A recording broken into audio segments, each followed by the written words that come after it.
আমি রাস্তাঘাটে সুন্দর আওয়াজ শোনাই তো লাভ নেই। এখানে যারা এসেছেন তারা আগে কথা শুনবেন, শোনার পরে কিছু বাকি থাকলে রাস্তাঘাটে কথা শুনবেন, ঠিক কিনা বলেন? যারা কষ্ট করে এসেছেন তাদের তো হক বেশি, ঠিক না ভাই? তাদের তো হক বেশি, এটা আগে নিজের আওয়াজ ঠিক করেন। এই সমস্ত মাহফিলের গুরুত্ব আছে না নাই? গুরুত্বহীন মনে হয়? যদি গুরুত্বহীন হতো তাহলে স্বৈরাচারীর আমলে এই মাহফিলগুলো তাদের টার্গেটের কেন্দ্রবিন্দুতে পরিণত হতো না। যদি গুরুত্বহীন হতো, এটার গুরুত্ব সাধারণ অনেক মুসলমানের কাছে কম থাকলেও ইসলামের শত্রুদের কাছে এর গুরুত্ব অপরিসীম। এই জন্য সবচাইতে বড় বাধা ছিল মাহফিলগুলো, ঠিক কিনা যেটা বলেন? বক্তারা স্টেজে ওঠার আগেই প্রেসক্রিপশন ধরিয়ে দিত, হুজুর দিনকাল ভালো না, সব ব্যাপারে কিন্তু কিছু বললেন না। আল্লাহ রহমতে দেশ দ্বিতীয়বারের মতো স্বাধীন হওয়ার পর থেকে এখন আমাদের স্টেজে উঠলে কেউ বলে না হুজুর দিনকাল ভালো না, একটু বুঝে শুনে কথা বললেন। স্বাধীনতার সবচেয়ে বড় সুফল হচ্ছে এটা, আমরা বাক স্বাধীনতা পেয়েছি 16 বছরে। এগুলোকে স্ট্রং করতে হবে, মজবুত করতে হবে, মোকাবেলা করার জন্য প্রস্তুতি নিতে হবে। নিজেকে যতই বাঁচিয়ে রাখতে চান আপনি বাঁচিয়ে রাখতে পারবেন। আপনার শত্রুরা আপনাকে ঘরে বসে থাকতে দেবে না।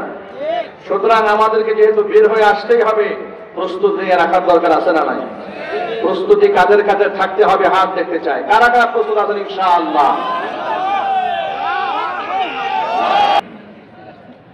আলহামদুলিল্লাহ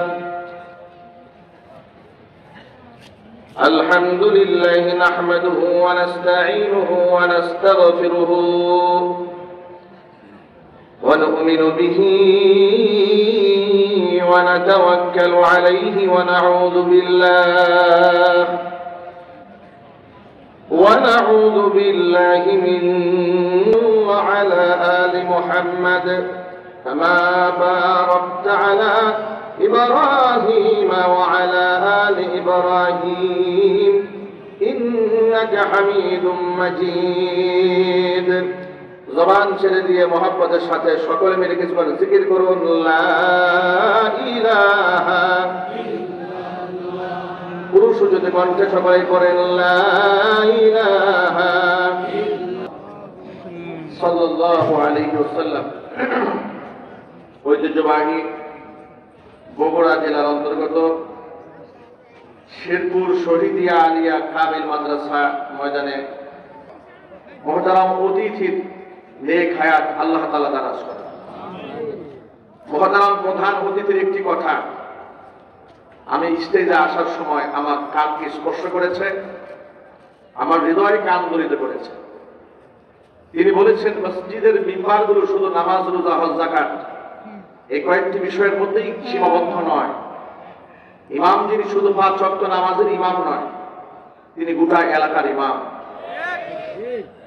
আমি তার এই অনুভূতিকে অত্যন্ত শ্রদ্ধা করছি এবং তার জন্য অন্তরস্থল থেকে দোয়া করছি। একজন মুমিন মুসলমানের হৃদয়ের প্রশস্ত হৃদয়ের চিন্তা চেতনা এমনই হওয়া দরকার।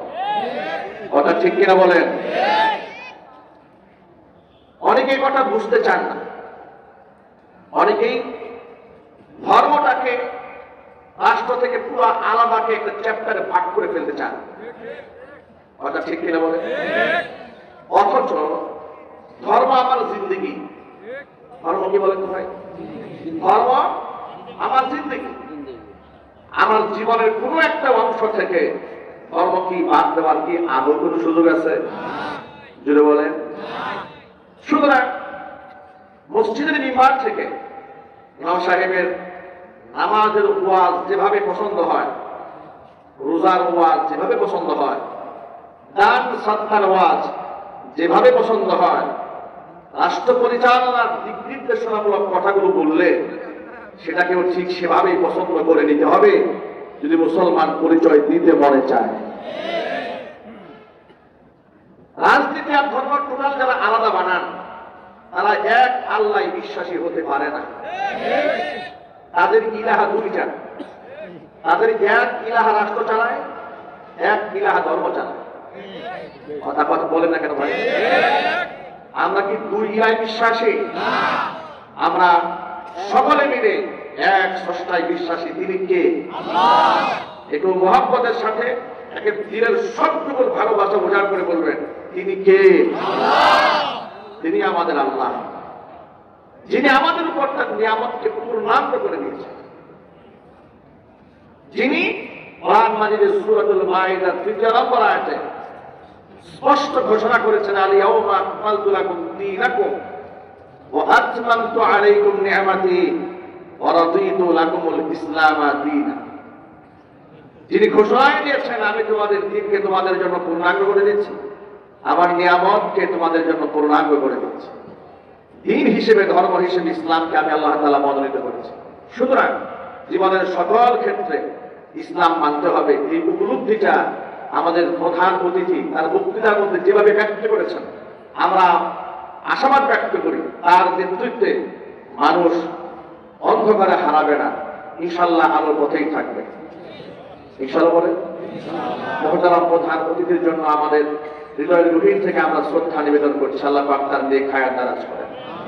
আমন্ত্রিত বিশেষ অতিথিবৃন্দ, হাজরাত, উলামায়ে কেরাম, মুরব্বিয়ান আযম, অত্র এলাকা এবং পার্শ্ববর্তী এলাকার বিভিন্ন প্রান্ত থেকে ছুটে আসা দিন দরদি, ইমানদার, পরহেজগার, মুত্তাকি মুসলিম ভাইয়েরা, পর্দার অন্তরালে অবস্থানরত আমাদের সকলের শ্রদ্ধাভাজন পর্দানিশীন মা এবং বোনেরা, মহান আল্লাহ রাব্বুল আলামিনের দরবারে আলিশানে লাখো কোটি শুকরিয়া আদায় করছি যে মহান মুনিব আমাদেরকে বিগত 16 বছরের এক প্রচন্ড দাপটশালী ক্ষমতাধর স্বৈরাচারের জুলুম, নির্যাতন, শোষণ থেকে জুলাই আগস্টের বিপ্লবের মাধ্যমে নতুন স্বাধীনতা এনে দিয়ে স্বাধীনভাবে কোরআন সুন্নাহ সামনে রেখে মন প্রাণ উজাড় করে মানুষের কোনো প্রকার চাপ এবং বল প্রয়োগ ছাড়া স্বাধীনভাবে কথা বলার মতো সুবর্ণ সুযোগ যে মহান মনিব তৈরি করে দিয়েছেন, আপনারা খুশি না বেজার?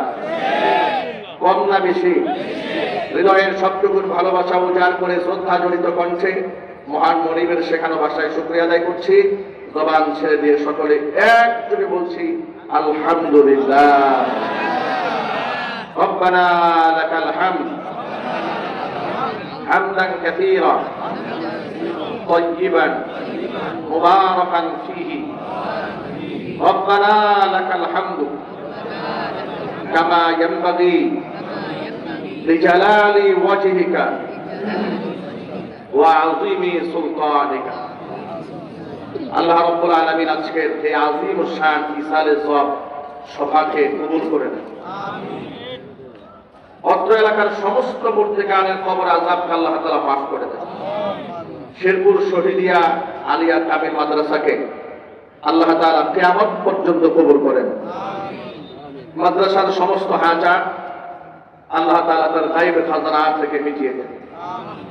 অক্লান্ত পরিশ্রম করে এই বেহেশতের বাগান যারা সাজিয়েছেন, দূরদারাজ থেকে শোনার জন্য যারা এসেছেন, আজকের মাহফিলের ওসিলা করে আল্লাহ তাআলা আমাদের সকলকে পরিপূর্ণ হেদায়েত নসিব করেন। প্রিয় ভাইয়েরা, এক বাক্যে জবাব দিয়ে বলুন যে হেদায়েত দেওয়ার মালিক কে? পৃথিবীর কোন মানুষের হাতে কি হেদায়েতের মালিকানা আছে? কোন পীর দরবেশের হাতে? কোন আলেমের হাতে? হাত্তাকে কোন নবীর হাতে? না, পৃথিবীর কোন নবীকেও আল্লাহ হেদায়েতের মালিক বানান। নবীরা যদি হেদায়েতের মালিক হতেন, তাহলে নবীদের প্রিয় ভাজন যারা ছিলেন, প্রিয় পাত্র যারা ছিলেন, তারা হেদায়েত শূন্য হয়ে কেউ দুনিয়া থেকে বিদায় নিতেন, ঠিক কিনা? নবী ইব্রাহিম আলাইহিস সালামের কলিজার টুকরা পিতা আযর কত ভাবে বুঝালেন, মূর্তি ভেঙে বুঝালেন যে মূর্তির কোনো ক্ষমতা নাই। লোকেরা তাকে বিনিময়ে অগ্নিকুণ্ডে নিক্ষেপ করবে, তাকে দেশান্তরিত করবে। যুক্তি দিয়ে বোঝালেন, তর্ক দিয়ে বোঝালেন, কোনোভাবেই তারা মানলেন। আর তাকে কলিজার টুকরা পিতা মুশরিক অবস্থায় দুনিয়া থেকে মারা গেলেন। কিয়ামতে ইব্রাহিম আলাইহিস সালামের সাথে পিতা আযরের দেখা হবে। হাদিস শরীফের মধ্যে আল্লাহর নবী বলেন, ইয়ালকা ইব্রাহিমু আবাহু আযর ইয়াওমাল কিয়ামা ওয়া আলা ওয়াজহি আযরা ফাতারাতুন ওয়া গাবারাতুন পিতা আজরের সাথে নবী ইব্রাহিম খলিলের দেখা হয়ে যাবে হাসরের ময়দানে। আজরের চেহারার মধ্যে খুব ময়লা আবর্জনা থাকবে, ধুলো মলিন চেহারা থাকবে আজরের। আজরকে দেখে ইব্রাহিম আলাইহিস সালাতু ওয়াস সালাম বলবেন, আলাম আকুল লাকা লা তাসিনি, বাবা আপনাকে আমি বলিনি দুনিয়াতে আপনি আমার কথার বাহিরে চলবেন না, এই যে আপনি বুকগুলাকে সেজদা দেবেন না আপনাকে বলিনি? বাবা জাহান্নামের ভয়াবহ অবস্থা দেখে এমন বেকারার হবেন, ইব্রাহিম আলাইহিস সালাতু ওয়াস সালামকে হাত বাড়িয়ে বলবেন, ফাল ইয়াউমা লা আসিক, আজকের পর থেকে আমি আর তোমার কথার অবাধ্য হব না। কি ভাইরা কাজে আসবে? যদি বলেন কাজে আসবে। এরপরেও ইব্রাহিম ইসলাম আশা ছাড়বেন না, আল্লাহকে বলে ফেলবেন, আল্লাহ আয় আমার রব, আল্লাহুম্মা ইন্নাকা ওয়া'আদতানি আল্লা তুখজিয়ানি ইয়াওমা ইউবআসুন, আয় আল্লাহ তাআলা তুমি তো আমার সাথে ওয়াদা করেছিলে তুমি পুনরুত্থান দিবসে আমাকে অপমানিত লাঞ্ছিত করবে না। এর চাইতে বড় অপমান আমি ইব্রাহিমের জন্য আর কি হতে পারে? আমি পুত্র থাকবো জান্নাতে আর আমার পিতা থাকবে জাহান্নামে, এটা তো আমার জন্য সবচাইতে বড় লাঞ্ছনা আর গঞ্জনা আর অপমাননা। তুমি তো আমার সাথে ওয়াদা করেছিলে যে আমাকে তুমি লাঞ্ছিত করবে না, কিন্তু এটা তো অপমান হয়ে যাচ্ছে। আল্লাহ পাক ফায়াকুলুল্লাহ, আল্লাহ রাব্বুল আমিন তখন জবাব দিয়ে বলবেন, ইন্নাল্লাহা ইন্নী ক্বাদ হারামতুল জান্নাতা আলাল কাফিরিন, আমি আল্লাহ তাআলা কাফেরদের জন্য আমার জান্নাতটাকে আমি হারাম বানিয়ে দিয়েছি। পুত্র ইব্রাহিম পিতা আজরের প্রতি যে মহব্বতটা দেখালেন, বাবার প্রতি সন্তানের এই মহব্বত দেখে আল্লাহ তাআলার সাথে সাথে পিতা আজরকে একটা নিকৃষ্ট জানোয়ারের রূপে রূপ দেবেন। হাদিসের মধ্যে এসেছে ইব্রাহিম আলাইহিস সালামকে বলা হবে, কুনজুর ইলা মা বাইনা রিজলাইকা, ইব্রাহিম তুমি তোমার দুই পায়ের মাঝখানে একটু তাকাও। এতক্ষণ তো পিতা ইব্রাহিম আলাইহিস সালাম পিতা আজর দাঁড়িয়েছিল, যখন আল্লাহ বলবেন তোমার দুই পায়ের মাঝখানে একটু তাকাও, তাকাই দেখবেন এমন একটা নিকৃষ্ট সুরতের ঘৃণিত জানোয়ার বানিয়ে তার পিতাকে আল্লাহ দু পায়ের মাঝখানে ফেলে রেখেছে। ঘৃণায় ইব্রাহিম আলাইহিস সালাম নিজে মুখ ফিরিয়ে নেবেন, ফায়ুখাযু বিকাওয়ামিহি ওয়া ইউলকা ফিন-নার, দুই পায়ের মধ্যে ধরা হবে, জাহান্নামে তাকে নিক্ষেপ করা হবে। চিৎকার দেখুন, নাউযু বিল্লাহি মিন যালিক। ভাইরা আমার, হাদিসের এই অংশ থেকে গোটা জগৎবাসীর জন্য শিক্ষা হলো, এই দুনিয়াতে হেদায়েতের মালিক নবীরাও ছিলেন না। নবীরা যদি হেদায়েতের মালিক থাকতেন তাহলে ইব্রাহিম আলাইহিস সালাতু ওয়াস সালাম ছোটখাটো নবী ছিলেন না, তিনি ছিলেন আমাদের জাতির পিতা। কি ছিলেন যদি বলেন তো ভাই? এ কথা এখন বলতে কি আপনাদের আর কোনো ভয় আছে নাকি? আগে কিন্তু বিরাট একটা ভয় থাকতো। আমরাও ওয়াজ করে নেমে যাওয়ার সময় চিন্তা করতাম যে জাতির পিতা বলার কারণে না জানি কেউ থেকে দাঁড়ায়, ঠিক না ভাই? ভাই ইজ্জত সম্মান এগুলো জোরাজুরি করার জিনিস নয়, এগুলা বন্দুকের নল ঠেকায় আদায়ের জিনিস নয়, এগুলা ক্ষমতা দিয়ে আদায়ের জিনিস নয়। ইজ্জত দেওয়ার মালিককে, সম্মান দেওয়ার মালিককে, এগুলা টাকা পয়সা দিয়ে অর্জন করা যায় না, এগুলা সব ছোট্ট ব্যাপার। তো ইজ্জুমান তাশাউ ওয়া তুযিল্লু মান তাশাউ বিয়াদিকাল খায়র, আল্লাহ তাকে খুশি তুমি ইজ্জত দান করো, যাকে খুশি লাঞ্ছিত করো, তোমার হাতেই সকল কল্যাণের চাবিকাঠি। ইন্নাকা আলা কুল্লি শাইইন কাদির, আল্লাহ তুমি সব কিছুর উপর ক্ষমতাবান। চিৎকার দেখুন সুবহানাল্লাহ। আল্লাহ যে কত ক্ষমতাধর এটা আমাদের বুঝতে অনেক সময় কষ্ট হয়, ঠিক না ভাই? আমরা কিন্তু অনেক সময় বুঝি না, কিন্তু আল্লাহ পাক বলেছেন ওয়াল্লাহু বিগাফিরিন আম্মা তা'মালুন, তোমাদের কৃতকর্ম সম্পর্কে আমাকে উদাসীন মনে করো না। ইন্নাল্লাহা লা ইয়াখফা আলাইহি শাইউন ফিল আরদি ওয়ালা ফিস সামা, আসমান জমিনে কিছুই আমার অগোচরে হয় না। সুবহানাল্লাহ বলেন, সব আল্লাহ দেখতে পান। ফিলিস্তিনের মাজলুম মুসলমানদেরকে আমেরিকার সহায়তা নিয়ে ইসরায়েল পশুর সৈন্যরা বোম মেরে যখন তাদেরকে ধ্বংস করে দিচ্ছিল, বাড়িঘরগুলো আগুনে জ্বালিয়ে পড়ে ছাই বানিয়ে দিচ্ছিল, সেখানকার এলিট পিপল, সম্মানিত ব্যক্তিবর্গরা ভিক্ষুকের মতো রাস্তায় এসে হাত বাড়াচ্ছিল। এই দৃশ্যগুলো দেখে আমাদের অজর চোখ থেকে পানি চলল। মনে মনে ভাবতাম, এই জুলমের শেষ কোথায়, এর কথা, এই আমলের শেষ কোথায়, আমরা কত কষ্ট পেতাম। আমেরিকার সরকার ডোনাল্ড ট্রাম্প এই পাগলটি ঘোষণা দিয়েছিল, এইবার যদি সে ক্ষমতায় আসে তাহলে ফিলিস্তিনের মাটিতে, বাকি গাজাতে যতটুকু মুসলমানদের অস্তিত্ব আছে সেটাও সে ধ্বংস করে দেবে। আস্তে আস্তে বলে না, সহায়তা দেবে ইসরায়েলকে। এ কথা কেন বলেছিল? ইসরায়েল ইহুদিদের সাপোর্ট পাওয়ার জন্য নির্বাচনে। কারণ আমেরিকার গভর্নমেন্ট, আপনারা এই বিস্ময়কর তথ্য শুনে রাখুন, পৃথিবী গোটা ওয়ার্ল্ড, বিশ্বকে বর্তমানে প্রযুক্তি দিয়ে পরিচালনা করছে ইহুদিরা। আর এই ইহুদিরাই আমেরিকার সরকারকে টালমাটাল করে দেয়। তাদের সাপোর্ট দেওয়ার জন্য এই ডোনাল্ড ট্রাম্প এই পাগলটি বলেছিল যে আমি এভাবে যদি ক্ষমতা আসতে পারি তাহলে গাজার বাকি অংশগুলোকে চালিয়ে পড়ে আমরা ছাই বানাই দেব। এই আশ্বাস দিয়েছিল, ক্ষমতায় আসলো। ইন্নাহুম ইয়াকিদুনা কাইদা ওয়া আকিদু কাইদা। আল্লাহ বলেছেন তারাও চক্রান্ত করে, আর চক্রান্তের জবাব দেওয়ার জন্য আমি আল্লাহ প্রস্তুত রয়েছি। আল্লাহু আকবার বলেন। ওরা এক বছরে আমেরিকার সরকার ইসরায়েলি কঠোর সৈন্যদেরকে সহায়তা দিয়েছিল 2200 কোটি মার্কিন ডলার, শুধুমাত্র আফগানিস্তানের উপর, ফিলিস্তিনের উপর হামলা করার জন্য, গাজার উপর হামলা করার জন্য 2200 কোটি মার্কিন ডলার দিয়েছিল এক বছরের অনুদান। আর আল্লাহ তাআলা এদেরকে মাত্র 3 দিনের মাথায় 150 বিলিয়ন মার্কিন ডলার জ্বালিয়ে পুড়ে ছাই বানিয়ে দিয়েছে। আল্লাহ আছে না নাই? এটা আসতে বলেন কেন ভাই? আল্লাহ আছে না নাই? আল্লাহ পাকের রহম থেকে হতাশ হওয়া যাবে না। এই বাংলাদেশে এই যে তরুণ প্রজন্মের ছেলেরা আজকে আমাদের সামনে বসে আছে, এই বাচ্চাদেরকে নিয়ে আমরা হতাশ হয়ে গিয়েছিলাম। আল্লাহর কসম, আমি এই মাঠে 16-17 বছর কথা বলি, বিভিন্ন মাহফিলে গ্রামগঞ্জে যেতাম, ব্রিজ কালমাত্র পার হওয়ার সময় দেখতাম মাহফিলের একেবারে খুব সন্নিকটে 1-1.5 কিলোমিটার ভেতরে যুবকেরা মাহফিলের মাইকে আওয়াজ শোনা যাচ্ছে, মাহফিলে না বসে ওরা পাবজি গেমস খেলছে, সিনেমা দেখছে, বন্ধু বান্ধব নিয়ে আড্ডা দিচ্ছে, টিকটক ভিডিও বানাচ্ছে। এগুলো দেখে আমরা খুব ব্যথিত হতাম। আর মনে মনে ভাবতাম, আরে এই জাতির মুক্তি কেমনে আসবে, যে জাতির ইয়াং এবং তরুণ প্রজন্মের লোকেরা পাবজি খেলায় মত্ত থাকে, আর শ্রেষ্ঠ সন্তান আলেমদেরকে কবরের মধ্যে ঘুষি বেঁধে বেঁধে আদালতে দাঁড় করাই দেওয়া হয়।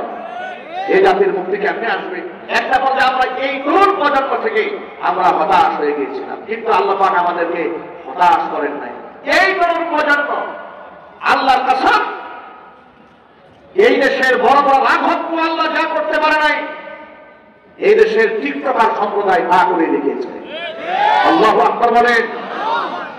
আমাদের সেই তরুণ প্রজন্মের ছেলেরা, ভাইরা, বোনেরা, আমি আমার বাসা থেকে গাজীপুরে যে বাসায় থাকতাম, বিল্ডিংটা 10 তলা, ভবনের 9 তলায় আমি থাকি। সেখানে সামনে যে মেইন রোড, গাজীপুর শিববাড়ি রাস্তা, ইউনিভার্সিটির ছেলেরা স্লোগান দিয়ে যাচ্ছে নারায়ে তাকবীর, আল্লাহু আকবার, সাবিরুনা সাবিরুনা আল জিহাদ আল জিহাদ। বিশ্ববিদ্যালয়ের ছেলেরা কালো ফ্ল্যাগ ধারণ করেছে, লা ইলাহা ইল্লাল্লাহ মুহাম্মাদুর রাসূলুল্লাহ পতাকা বহন করে চলছে। একসাথে ইউনিভার্সিটির ছেলেরা এই স্লোগান দেয়। আল্লাহর কসম, সেদিন বারান্দায় দাঁড়িয়ে দাঁড়িয়ে আমি কান্না করেছি যে এই একটা স্লোগান।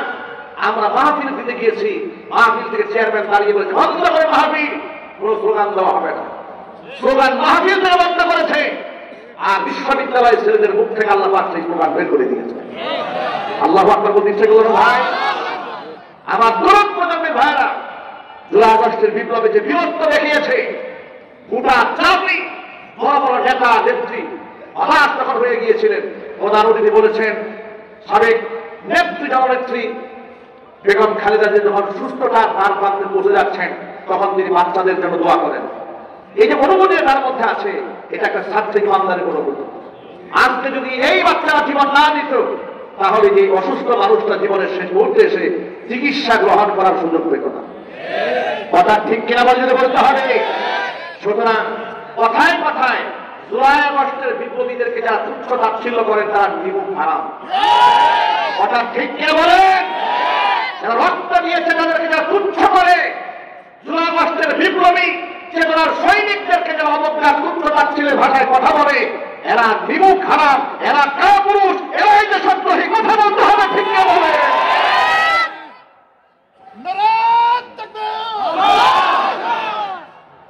আমার যুবক ভাইয়েরা, আমাদের হতাশা কেটে গিয়েছেন। এমন প্রতাপশালী, তেমনশালী ক্ষমতাধর একজন জালেমের সামনে দাঁড়িয়ে যখন মুসলমানরা ইসলামের স্লোগান দিতে পেরেছে, এই মুসলমানদেরকে নিয়ে আমরা স্বপ্ন দেখতে পারি যে ইনশাআল্লাহ এই দেশের মাটিতে এই 56,000 বর্গ মাইলের মধ্যে আর কোনদিন কোন স্বৈরা শাসকের জন্ম হতে পারে না।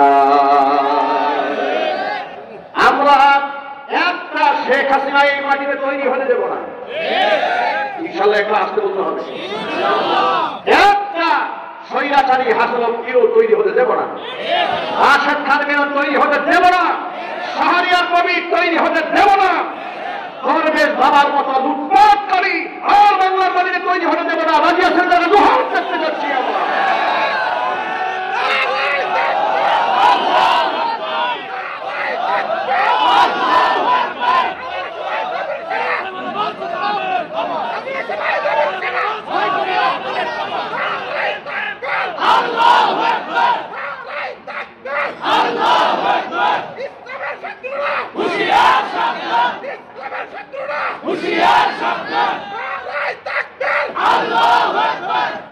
যুবক ভাই আমার, রাষ্ট্রের জালেমের সামনে দাঁড়িয়ে যেভাবে আপনারা আল্লাহু আকবার স্লোগান দিয়ে স্বাধীনতা ছিনিয়ে এনেছেন, আমরা আজ হতাশাগ্রস্ত জাতি নই, আমরা এখন আশান্বিত। রবের কাছে আমরা আশাবাদী যে তরুণ প্রজন্ম যারা এই এত বড় জালেমের মোকাবেলা করে স্বাধীনতা ছিনিয়ে এনেছেন, ইনশাআল্লাহ ওই সমস্ত তরুণদের হাতে এই মাটিতে কালেমার পতাকা উত্তীর্ণ হবে। এদেশে ইসলাম কায়েম হোক, এটা আপনারা চান না ভাই? কারা কারা চান? হাত থেকে কিন্তু ভাই, কারা ইসলাম চান? কারা কারা দেশে দেশে? মাশাআল্লাহ, আল্লাহ, আমি বিশ্বাস করছি যারা হাত তুলেছে অন্তর থেকে তারা রাষ্ট্র ইসলাম চান, ঠিক না ভাই? এদেশে ইসলাম প্রতিষ্ঠিত না হলে চাঁদাবাজ দূর হবে না, টেন্ডারবাজ দূর হবে না, চোর ডাকাত দূর হবে না, ফেসিবাদ দূর হবে না।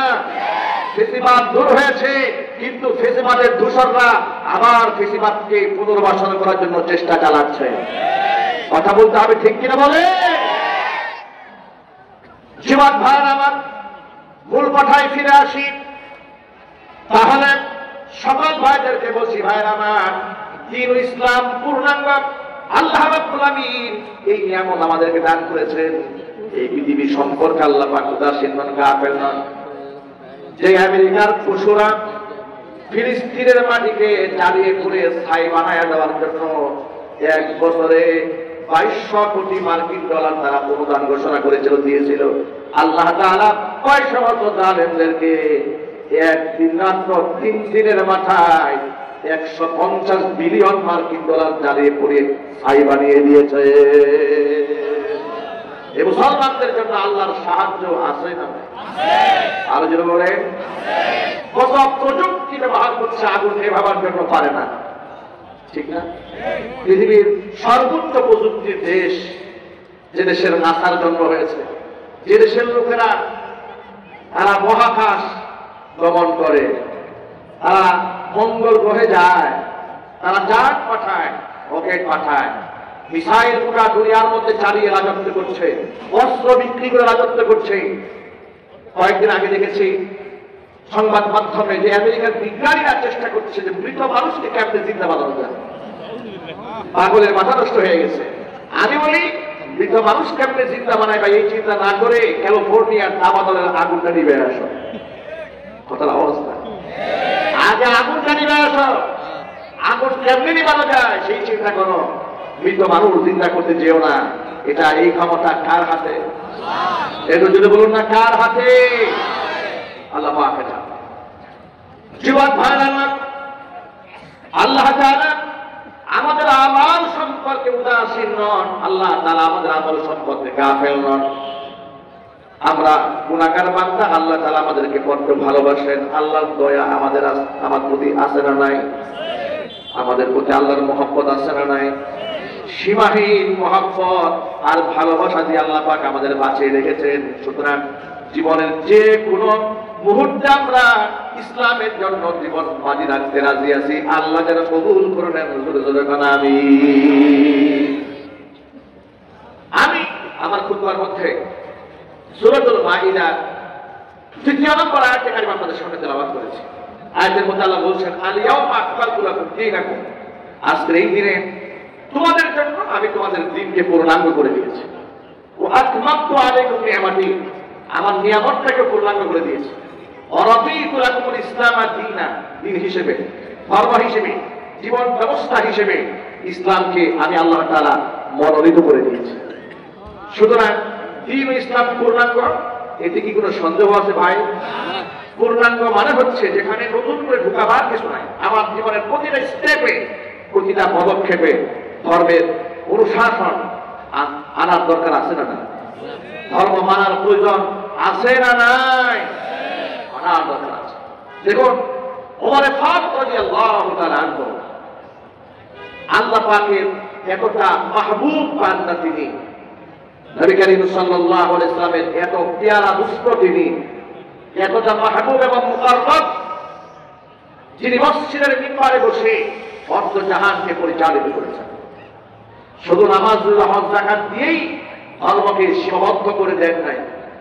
ইদানিং কিছু লোকেরা বলতে শুরু করেছে রাজনীতির সাথে কোরআনের কোনো সম্পর্ক নাই।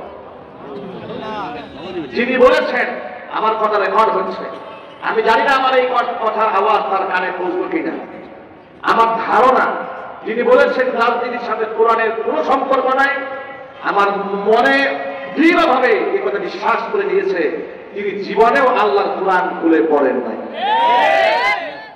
ঠিক কিনা বলে? জীবনেও কোরআন পড়েন নাই।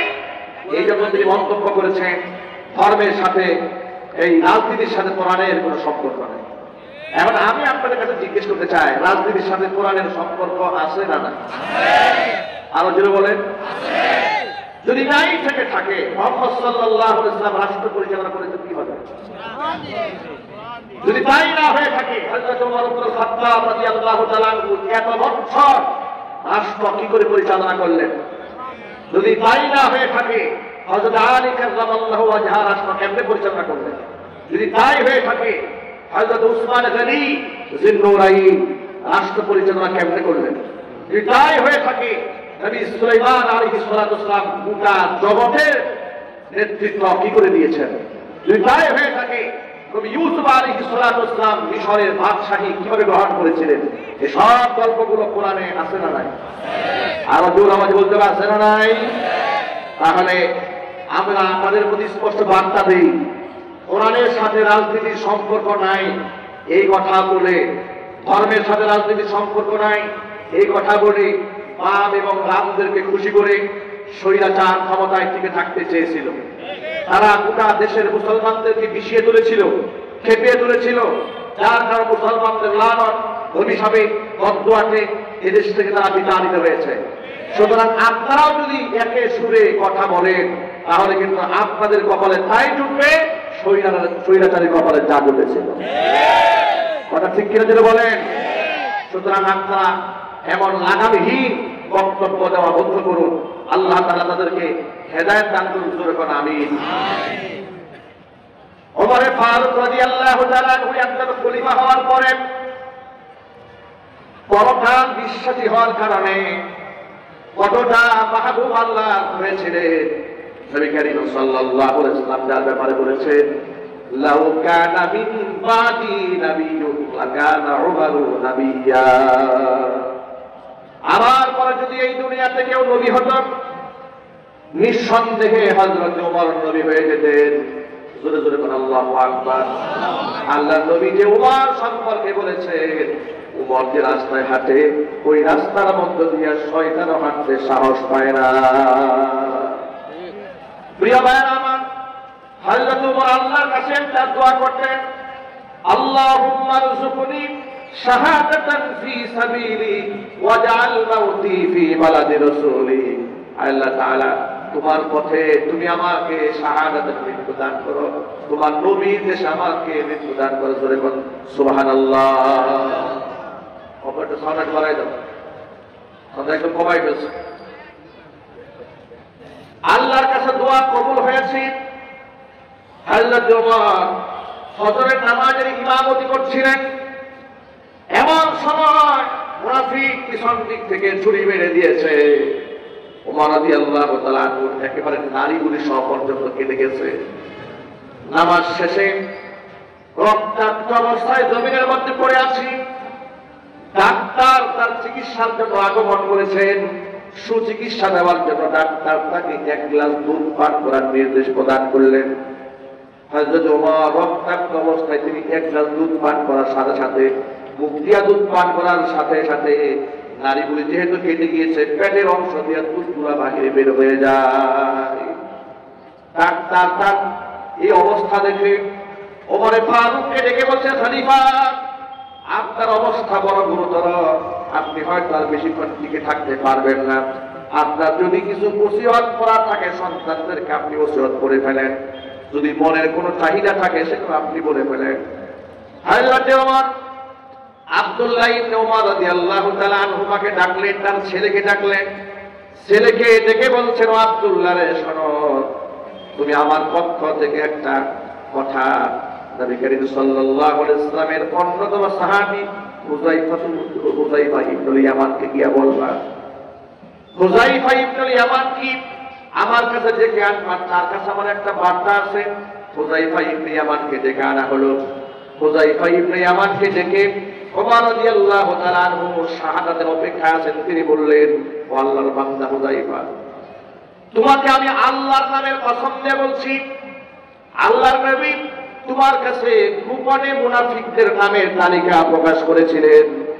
তুমি একটু বলো তো, আল্লাহর কসম দিয়ে তোমাকে বলি, নবীজি সাল্লাল্লাহু আলাইহি ওয়াসাল্লাম মুনাফিকের যে তালিকা তুলে ধরেছিলেন তার মধ্যে আমি উমরের নামটা আছে নাকি? সুবহানাল্লাহ। আল্লাহ পাকের এত নৈকট্য প্রাপ্ত বান্দা ভয় পাচ্ছেন, নিজের আমলের কারণে ভয় পাচ্ছেন, আল্লাহর সামনে কি নিয়ে দাঁড়াবেন, এই জন্য নিজে মুনাফিক হয়ে গেলাম কিনা আতঙ্কে আছেন। আর আমাদের অবস্থা কি ভাই? নামাজ নাই, রোজা নাই, আল্লাহ পরকালে চিন্তা নাই, মিথ্যা, সুদ, ঘুষ, জিনা, ব্যভিচার, দুর্নীতি, সদাপ্রীতি সব করার পরেও নিজেকে জান্নাতের 1 নাম্বার বাসিন্দা মনে হয়। অর্থাৎ ঠিক কিনা বলেন? আল্লাহ আমাদের ঈমানকে হেফাজত করার জন্য কোন আমিন। হুযায়ফা ইবনুল ইয়ামান খলিফার এই কথা শুনে অঝর দ্বারায় কান্নায় ভেঙে পড়লেন। তিনি কান্না শুরু করলেন যে খলিফা বলে কি তার নাম মুনাফিকদের নামের তালিকায় থাকবে, এটা তিনি চিন্তা করলেন কেন? তিনি কান্না করতেছিলেন। ওমর রাদিয়াল্লাহু তাআলা আনহু তাকে কসম করে আবার বললেন, আল্লাহর নামে কসম দিয়ে বলছে, তুমি একটু আমাকে বলো, তোমার কাছে তো গোপনে মুনাফিকদের নামের তালিকা নবীজি দিয়েছিলেন, ওই তালিকার মধ্যে আমি উমরের নামটা আছে নাকি? তিনি বললেন, খলিফা আল্লাহর কসম করে বলছি, আপনার নাম মুনাফিকদের নামের তালিকায় নবীজি লেখেন নাই। চিৎকার দেখুন সুবহানাল্লাহ, আর চিল্লা করেন আল্লাহু আকবার। আল্লাহর ওলি যারা হন, যারা অনেক বড় হন, তারা বিনয়ী হয়, নিরহংকারী হয়, নিজেকে তারা বড় মনে করে।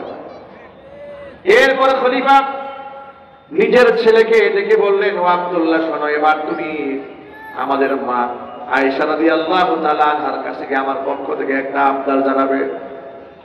সেটা হলো, আমার শাহাদাতের পরে আমার খুব বড় ইচ্ছা, আমার 2 বন্ধু নবী করিম সাল্লাল্লাহু আলাইহি ওয়াসাল্লাম এবং হযরত আবু বকর সিদ্দিক যেখানে শুয়ে আছেন তার পাশে আমাকে একটু অনেক জায়গা দেওয়ার জন্য। কিন্তু যেহেতু আয়েশার ঘর, আয়েশার পারমিশন লাগবে, তবে বলার সময় কথা বলবে না, মিন খলিফাতুল মুসলিমিন মিন আমিরুল মুমিনিন এই ধরনের শব্দ না বলে বলবা মিন উমর ইবনুল খাত্তাব, উমর ইবনুল খাত্তাবের পক্ষ থেকে আপনার কাছে আবেদন করানো হয়েছে। কারণ আমিরুল মুমিনিন বললে, যিনি আমিরুল মুমিনিন হন, তার হুকুম পালন করা সাধারণ মানুষের জন্য ফরজ হয়ে যায়। ঠিক কিনা বলেন? তিনি গিয়ে মা আয়েশার কাছে আবদার পেশ করলেন। মা আয়েশা রাদিয়াল্লাহু তাআলা আনহা খলিফার এই অবস্থা শুনে অজর দ্বারা কান্না করতেছেন আর বললেন, এই জায়গাটা আমি আমার নিজের জন্য বাছাই করে রেখে দিয়েছিলাম, কিন্তু উমরের আবদারে এই জায়গাটা আমি উমরের জন্য ছেড়ে দিলাম। আবদার ছেড়ে দিলেন মায়েশা। এরপরে খলিফাতুল মুসলিমিন হযরত ওমর ছেলেকে ডেকে বলছেন, ও ছেলে, আমি যেহেতু এখনো বেঁচে আছি, এই জন্য মায়েশা হয়তো আমাকে সান্ত্বনা দেওয়ার জন্য মনের মধ্যে ইচ্ছা না থাকা সত্ত্বেও তিনি রাজি হয়ে যেতে পারেন। কিন্তু আমি যখন শহীদ হয়ে যাব, আমার লাশটা তার বাড়ির সামনে নিয়ে তার কাছ থেকে শেষবারের মতো আরেকবার অনুমতি চাইবা। তিনি যদি সুযোগ করে যান তাহলে দাফন করবা, আর তিনি যদি সুযোগ না দেন সাধারণ মানুষের পাবলিক গুরুস্থানে আমাকে তোমরা দাফন করে দিবা। আল্লাহু আকবার বলেন। খলিফা পেটের মধ্যে তো পেটটা চিড়ে গেছে না, টুকরা হয়ে গেছে, নাড়িভুড়ি বের হয়ে গেছে। তিনি জমিনের মধ্যে মাথা দিয়ে শুয়ে আছেন। আব্দুল্লাহ ইবনে ওমর, ওমরের ছেলে, দৌড়ায় গেলেন, বাবার মাথাটা নিজের উরুর মধ্যে নেওয়ার চেষ্টা করলেন। হযরত ওমর বলছে, আব্দুল্লাহ রে, তুমি আমার মাথাটা উরুর মধ্যে নিও না, আমাকে একটু জমিনের সাথে, মাটির সাথে আমার গালটা মিলায় রাখতে দাও। আমি আমার রবের সামনে জমিনের মধ্যে মাথা ঠেকাইয়া একেবারে গোলামের মতো একটা মৃত্যু চাই। চিৎকার দেখুন আল্লাহ। জমিনের মধ্যে মিশে যেতে চায় আমার রবের হুকুমের সাথে। আল্লাহর এত বড় ওলি, তাদের মধ্যে কোনো অহংকার নাই, এই অহংকার মানুষ।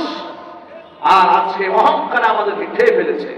আলেমদের মধ্যে অহংকার, ইমামের মধ্যে অহংকার, বক্তাদের মধ্যে অহংকার, খতিবদের মধ্যে অহংকার, নেতা নেত্রীদের মধ্যে অহংকারের কোনো সীমাই নাই। কথা ঠিক কেন বলতে হবে। আল্লাহ রাসূল বললেন, লা ইয়াদখুলুল জান্নাতা মান কানা ফি কলবিহি মিসকালু হাববাতিন মিন কিবরিন, যার অন্তরে দানা পরিমাণ, সরিষা দানা পরিমাণ অহংকার থাকবে, সেই ব্যক্তি জান্নাতে প্রবেশ করতে পারবে না। নবীজি সাল্লাল্লাহু আলাইহি ওয়াসাল্লামের কাছে প্রশ্ন করা হলো, হে আল্লাহর রাসূল, কিছু মানুষ তো এমন আছে পছন্দ করে টুপিটা সুন্দর হোক, জামাটা সুন্দর হোক, জুতাটা সুন্দর হোক, তাহলে এটা কি অহংকারের আলামত নাকি? নবী করিম সাল্লাল্লাহু আলাইহি ওয়াসাল্লাম বললেন, না, ইন্নাল্লাহা জামিলুন ইউহিব্বুল জামাল। আল্লাহ নিজে সুন্দর, সৌন্দর্যটাকে আল্লাহ বড্ড ভালোবাসে। এগুলো অহংকার নয়। অহংকার হচ্ছে বাতারুল হাক্কি ওয়া গামতুন নাস, সত্যকে অস্বীকার করা আর মানুষদেরকে তুচ্ছ তাচ্ছিল্য করা, এটা হচ্ছে অহংকার। বাতারুল হক, সত্যকে অস্বীকার করা, আর গামতুন নাস, মানুষদেরকে তুচ্ছ তাচ্ছিল্য করা। প্রিয় ভাইরা, নিজেকে বড় মনে করে মানুষদেরকে কি তুচ্ছ মনে করা যাবে?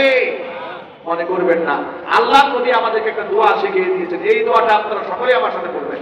আপনারা বলেন, আল্লাহুম্মা জাআলনি, এটা জোরে বলেন ভাই, আল্লাহুম্মা জাআলনি ফি আইনি সাগীরা ওয়া ফি আ'য়ুনিন নাসি কাবীরা। কত সুন্দর অর্থ। হে আল্লাহ, তুমি আমার নিজের দৃষ্টিতে নিজেকে ছোট বানিয়ে দাও, মানুষের দৃষ্টিতে আল্লাহ তুমি আমারে বড় বানিয়ে দাও। কি সুন্দর দোয়া আল্লাহর হাবিব আমাদের শিখিয়েছেন। আল্লাহুম্মা জাআলনি ফি আইনি সাগীরা, আল্লাহ তুমি আমাকে আমার দৃষ্টিতে ছোট বানাও, মানুষের দৃষ্টিতে বড় বানাও। চিৎকার দেখুন সুবহানাল্লাহ। ইমাম আহমদ ইবনে হাম্বল রাহমাতুল্লাহি আলাইহি নাম শুনছেন আপনারা? কারা কারা শুনেছেন হাত দেখি তো ভাই। মাশাআল্লাহ, হাত নাও। ইমাম আহমদ ইবনে হাম্বল রাহিমাহুল্লাহ জান্নাতুল ফিরদাউসের সুউচ্চ মাকাম দান করেন। একটু জোরে বলেন আমিন। আল্লাহর এই ওলি এত বড় ফকিহ, এত বড় মুফতি, এত বড় মুহাদ্দিস, মুসনাদে আহমদ রচনা করেছেন। একটা কিতাবের মধ্যে 50,000 হাদিস জমা করেছেন। জোরে বলেন সুবহানাল্লাহ। এত বড় মুহাদ্দিস, এত বড় ফকিহ, একটা মাযহাবের ইমাম হওয়ার পরেও অন্তরের মধ্যে যারা পরিমাণ অহংকার নাই, নিজেকে প্রকাশ করতে চান না, নিজেকে জাহির করতে চান না। কিন্তু আল্লাহ তাআলা গোটা দুনিয়া ময়দানকে চমকিয়ে দিয়েছেন। জোরে জোরে বলেন সুবহানাল্লাহ। আহমদ ইবনে হাম্বল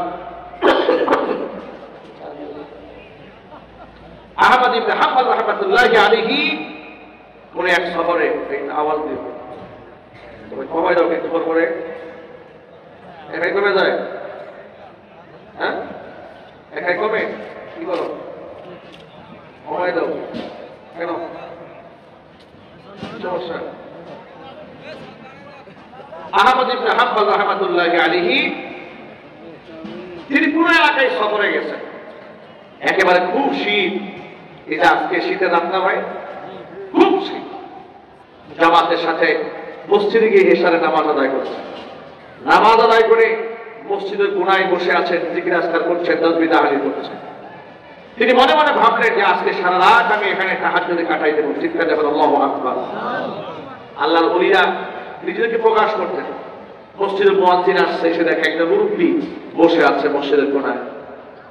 বললেন, এই যে পথিক, নামাজ থেকে বের হন, নামাজ তো শেষ হয়ে গেছে, এখানে বসে কোনো লাভ নাই।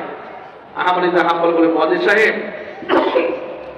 আমি তো নিয়ত করেছি এশারা নামাজটা জামাতে এখানে আদায় করেছি, আমার নিয়ত আমি ফজরের নামাজটা জামাতে আদায় করে বিদায় হব।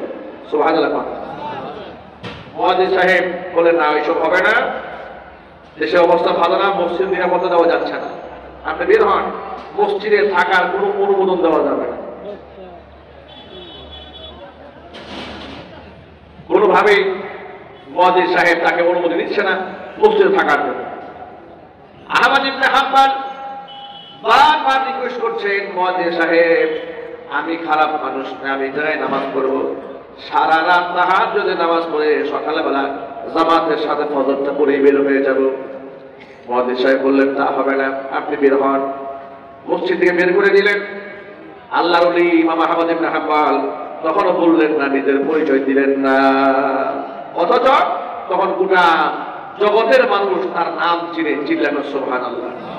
তখন তার ফেসবুক ছিল না যে ফেসবুকে সবাইকে চিনবে, এমন ছিল না।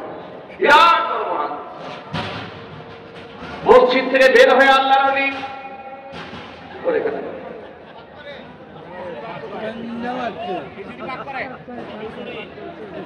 এত জোরে খিচুড়ি পাক করে ওয়াজ করা যাবে কানে কানে, এটা আস্তে আস্তে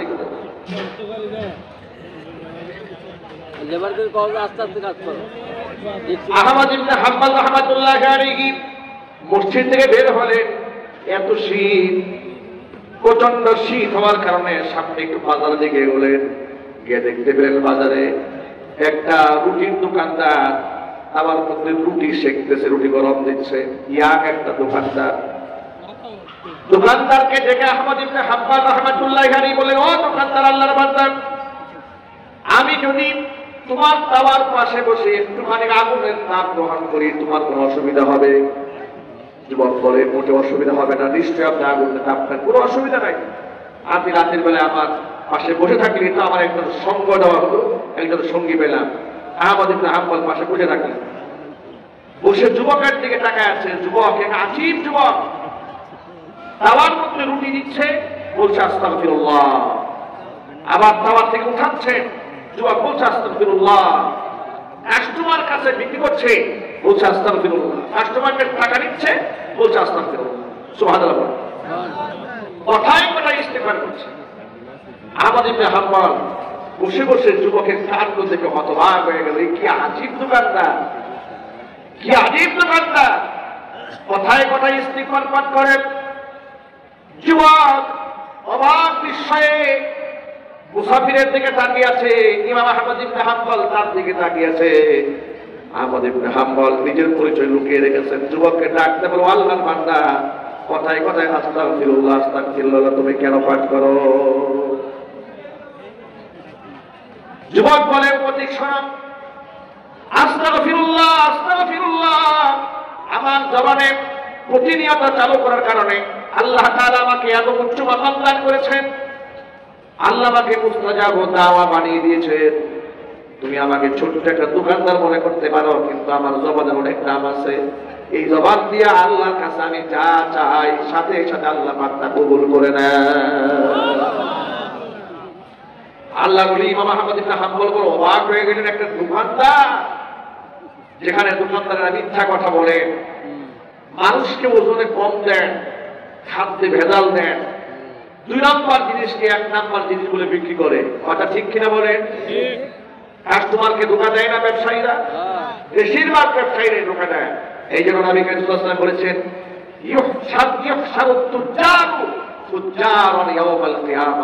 কিয়ামতের দিন ব্যবসায়ীদেরকে পাপিষ্ঠদের কাতারে দাঁড় করানো হবে।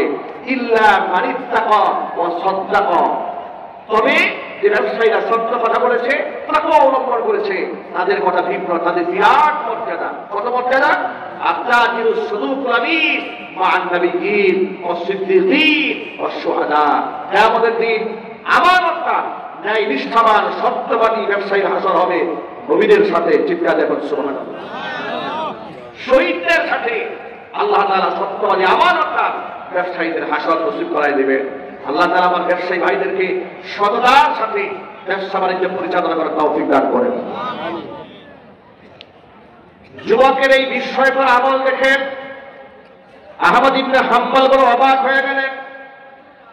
যুবক বলে, ঠিক, তবে আমার মনে একটা কষ্ট আছে। আহমদ ইবনে হাম্বল বলছেন, কিসের কষ্ট? যে আমার আল্লাহ আমার সকল দোয়া কবুল করে নিয়েছে, কিন্তু একটা দোয়া কেন যেন এখনো পর্যন্ত আল্লাহ কবুল করেন নাই। আহমদ ইবনে হাম্বল জিজ্ঞেস করেন, কোন দোয়া কবুল হয় নাই? যুবক বললেন, আমি আল্লাহর কাছে দোয়া করেছিলাম, রব্বুল আমিন এই জগতের শ্রেষ্ঠ মুহাদ্দিস, শ্রেষ্ঠতম ফকিহ, শ্রেষ্ঠতম আলেম ইমাম আহমদ ইবনে হাম্বলকে যেন জীবনে একটা বারের জন্য আমি দেখতে পারি, আর যেদিন আমি তার সাক্ষাৎ পাবো আমি তার কপাল ধরে একখানা চুমা খাবো। এই দোয়াটা আল্লাহ কবুল করেন না, এছাড়া সব দোয়া কবুল হয়েছে। ইমাম আহমদ ইবনে হাম্বল সব শুনে এখন আর নিজেকে লুকিয়ে রাখতে পারলেন না। যুবকের কাছে পরিচয় ব্যক্ত করলেন, ও যুবক, আল্লাহ তোমার এই দোয়া বিফলে দেন নাই।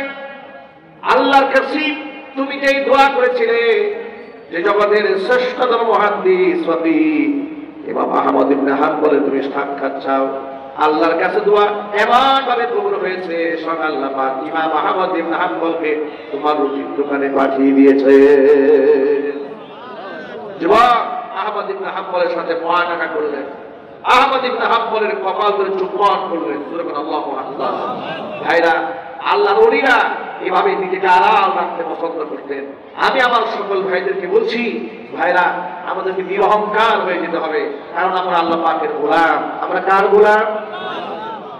কোরআন মাজিদের সূরা ফুরকানে আল্লাহ বলছেন, ওয়াইবাদুর রাহমানিল্লাযীনা ইয়ামশুনা আলাল আরদি হাওনা। দয়াময় আল্লাহ পাকের বান্দা যারা জমিনের মধ্যে যখন তারা চলে, ইয়ামশুনা আলাল আরদি হাওনা, অত্যন্ত বিনয়ের সাথে যারা চলে। ওয়া ইযা খাতাবাহুমুল জাহিলুনা, মূর্খরা যখন তর্কের খাতিরে তাদেরকে সম্বোধন করে বাজে কোনো কথা বলে, তখন তারা বিতর্কে জড়িয়ে পরিবেশ নষ্ট করে না। আলু সালামা, শান্তিময় কথা বলে তারা সেখান থেকে বিদায় হয়ে যায়। শুনে বলেন সুবহানাল্লাহ। আমার সামনে যে সমস্ত ভাইরা বসে আছেন, পর্দার অন্তরে মা এবং বোনেরা বসে আছেন, আল্লাহ নিজেকে কখনো বড় মনে করবেন না, সব সময় নিজেকে ছোট মনে করবেন। মান তাওয়াদু আলিল্লাহি রাফাহুল্লাহ, যে ব্যক্তি আল্লাহর জন্য বিনয়াবনত চিত্ত হয়, আল্লাহ পাক ওই বান্দাকে উপরে উঠায় দেয়। নিজেকে যে বড় মনে করে, আল্লাহ পাক তাকে লাঞ্ছিত অপমানিত করেন, আর যে ব্যক্তি বিনয় হয়, আল্লাহ পাক তাকে বড় বানায় দেন। সুতরাং আমার সামনে যারা বসে আছেন, আমরা সবাই আল্লাহ পাকের গোলাম। কার গোলাম ভাই যদি বলেন তো ভাই? তো গোলাম তারা, তাদের কি অহংকার করার কোনো সুযোগ আছে? কিন্তু এই অহংকার তো আমাদেরকে পেয়ে বসেছে। অহংকার আমাদের এমন ভাবে পেয়ে বসেছে যে আমরা নিজেকে শ্রেষ্ঠ মনে করি, অন্যকে আমরা জাহান্নামী, নিকৃষ্ট মনে করি। এই মনোভাব থেকে বের হয়ে আসতে হবে। আল্লাহ যেন আমাদের তৌফিক দান করেন। একটু জোর আওয়াজ করেন আল্লাহুম্মা আমিন। 2, 4, 5 দিন তাহাজ্জুদের নামাজ পড়ে নিজেকে আল্লাহর ওলি মনে মনে ফিল করার কোনো দরকার নাই। তো নতুন নতুন 5 ওয়াক্ত নামাজি হয়েছে, আর বেনামাজি যারা আছে সবগুলাকে জাহান্নামী মনে করছেন, কোনো প্রয়োজন নাই এগুলো ভাবা।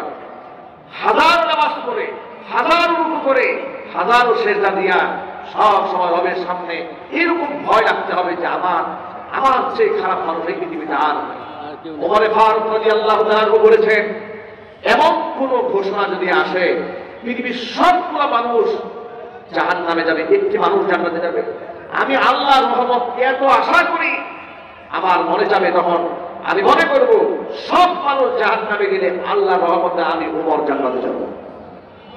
আবার যদি এমন কোন ঘোষণা আসে পৃথিবীর সব মানুষ জান্নাতে যাবে, একজন ব্যক্তি জাহান্নামে যাবে, আমি আল্লাহর শাস্তিকে এতটা ভয় করি, আমার ভয় হয় সমস্ত মানুষ জান্নাতি হলে ওই জাহান্নামী লোকটা নাকি আমি ওমর হয়ে যাই। এই জন্য হুজুর বলেছেন, আল ঈমান বাইনাল খাউফি ওয়ার রাজাই, ঈমান হচ্ছে ভয় এবং আশা মধ্যবর্তী অবস্থার নাম। নিজেকে মনে করতে হবে যে আমি গুনাহগার, আল্লাহ আমাকে ছাড়বে না, আমাকে যদি হিসাব দেওয়া শুরু করে, আবার আল্লাহর রহমত থেকে বঞ্চিত হওয়া যাবে না, আমি বৃষ্টি, আমার আল্লাহ আমাকে দয়া করে ইনশাআল্লাহ অবশ্যই জান্নাত দেবে। ঠিক কিনা ভাই? আমরা আমল দিয়ে কেউ জান্নাতে যেতে পারবো না, নামাজ দিয়ে, রোজা দিয়ে, হজ দিয়ে, যাকাত দিয়ে বেহেশতে যেতে পারবো না, বেহেশত কিনতেও পারবো না, তবে আমল দিয়ে আল্লাহর দয়া কিনতে পারবো ইনশাআল্লাহ। ঠিক কিনা ভাই? আল্লাহর দয়া ছাড়া জান্নাতে যাওয়া যাবে?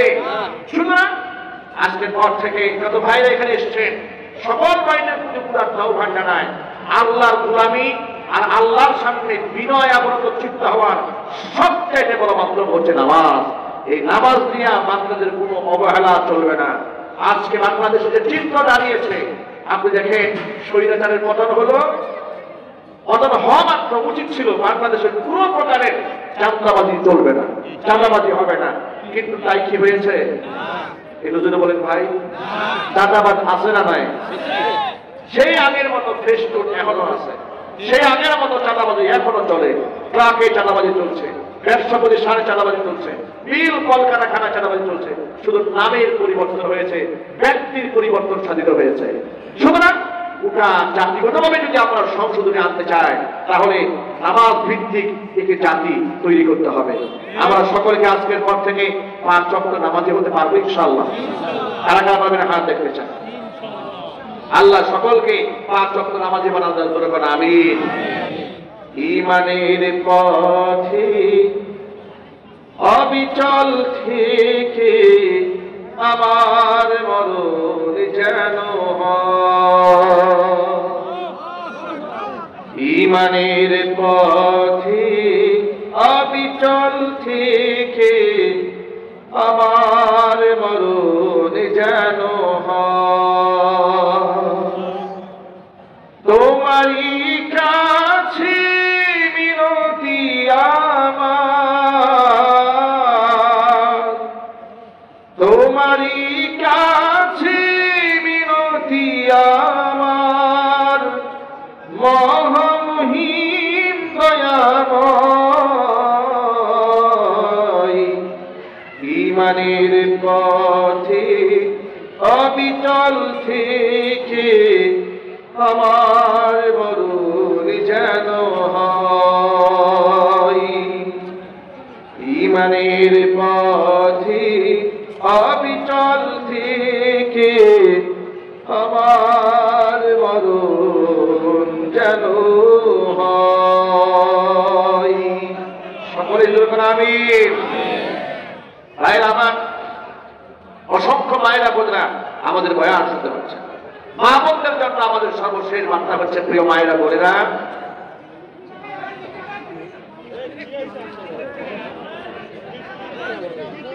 খাবারের তো পুরো ওয়াজ নষ্ট করে দিচ্ছে।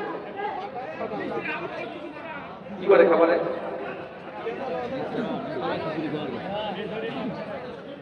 খাওয়া দাওয়া হচ্ছে, আলাদা করতেছে, আলাদা এত আওয়াজ, খাওয়ার সময় এলাকায় থাকা যাবে না। বড় আল্লাহ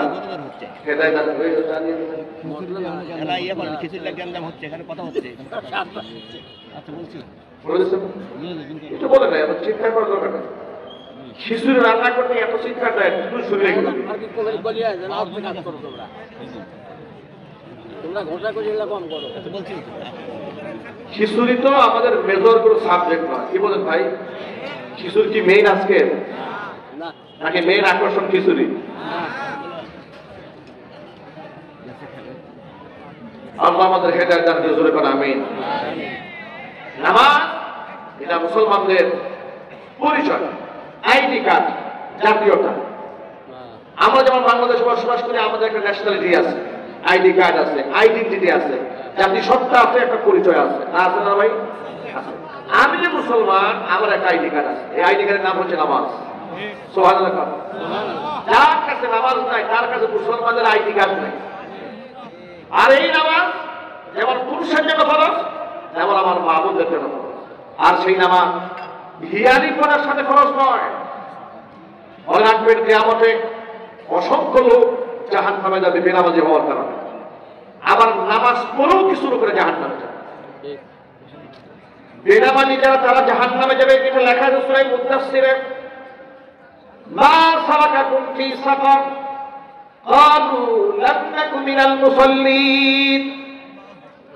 যখন এদের বলা হবে কোন জিনিস তোমাদেরকে সাকর নামক জাহান্নামে টেনে আনলো, তারা বলবে লাম নাকু মিনাল মুসাল্লিন, আমরা নামাজ পড়ি নাই, এই জন্য জাহান্নামে এসেছি।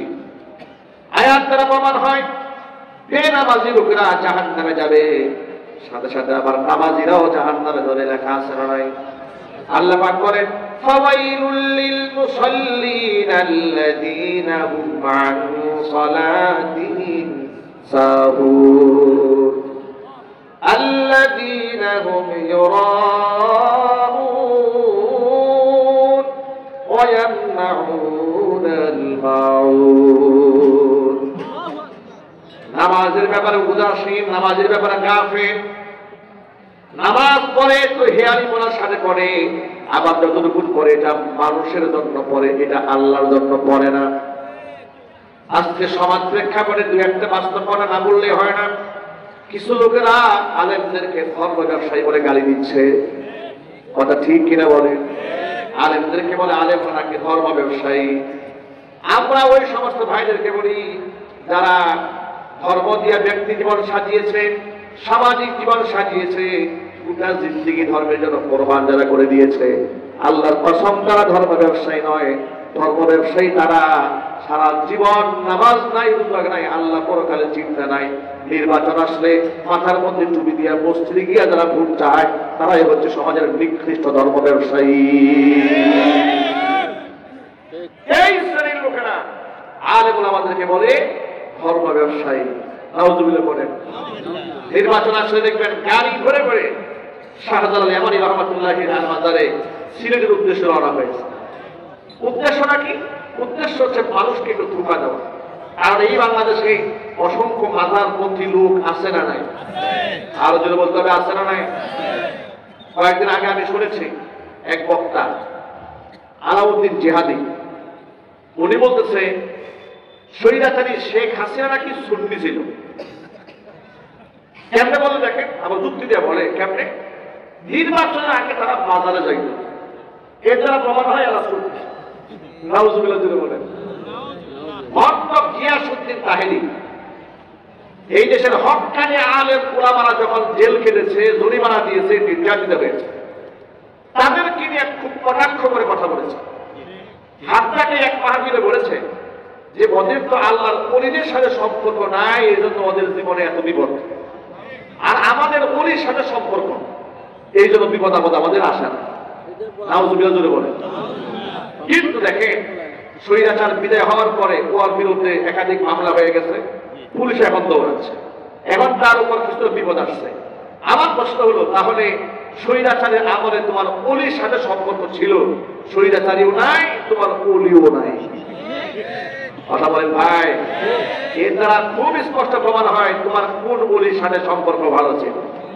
তোমার সেই ওলি হচ্ছে সেই ওলি যিনি 57 জন সেনা অফিসারকে ঠান্ডা মাথায় খুন করেছে। তোমার ওলি হচ্ছে সেই ওলি শাপলা চত্বরে নিরীহ ঘুমন্ত বলে এনে ইসলাম বাচ্চাদেরকে পাখির মতো গুলি করে যার নেতৃত্বে হত্যা করা হয়েছে। তোমার ওলি হচ্ছে সেই ওলি জুলাই আগস্টের বিপ্লবে যার নেতৃত্বে 2500 ছাত্রকে খুন করা হয়েছে। জীবন্ত মানুষদেরকে পুড়িয়ে হত্যা করা হয়েছে, অসংখ্য মানুষকে গুম করা হয়েছে, অসংখ্য আলেম ওলামাকে শহীদি কাফেলায় শামিল করে দেওয়া হয়েছে, উপমহাদেশের শ্রেষ্ঠতম মুফতি, শ্রেষ্ঠতম মুহাদ্দিসদেরকে জেলখানায় বছরের পর বছর তারা রুদ্ধ করে রেখে দিয়েছে। এমনকি গোটা ওয়ার্ল্ড খ্যাত, বিশ্বখ্যাত আল্লাহর ওলি, তাফসীর জগতের সম্রাট, দাঈ আল্লাহ শহীদ আল্লামা দেলওয়ার হোসেন সাঈদী রাহমাতুল্লাহি আলাইহিকে মিথ্যা মামলা দিয়ে 13টি বছর জেলখানা আটকায় রেখে চিকিৎসার নামে তাকে কারাগার থেকে বের করে হসপিটালে এনে বিষ প্রয়োগ করে যে ওলি ঠান্ডা মাথায় খুন করেছে। কথা বলতে হবে ঠিক কিনা? সেই ওলির সাথে তাদের খুব পীড়িত ছিল। আমি এবার আপনাদেরকে বলতে চাই, এই সমস্ত খুনিদের বিচার এই মাটিতে হতে হবে। এটা আপনারা চান না? আপনি কে কোন দলের রাজনীতি করেন আমি জানতে চাই না, জানার প্রয়োজন মনে করি না। দেশের একজন নাগরিক হিসেবে, একজন আলিম হিসেবে, দাঈ আল্লাহ হিসেবে আমি এই দেশের সমস্ত খুনিদের বিচার দেখতে চাই। আমার সাথে আপনার কি একমত আছেন? কারা কারা একমত আছেন তো হাত দেখিয়ে, কারা কারা একমত আছেন?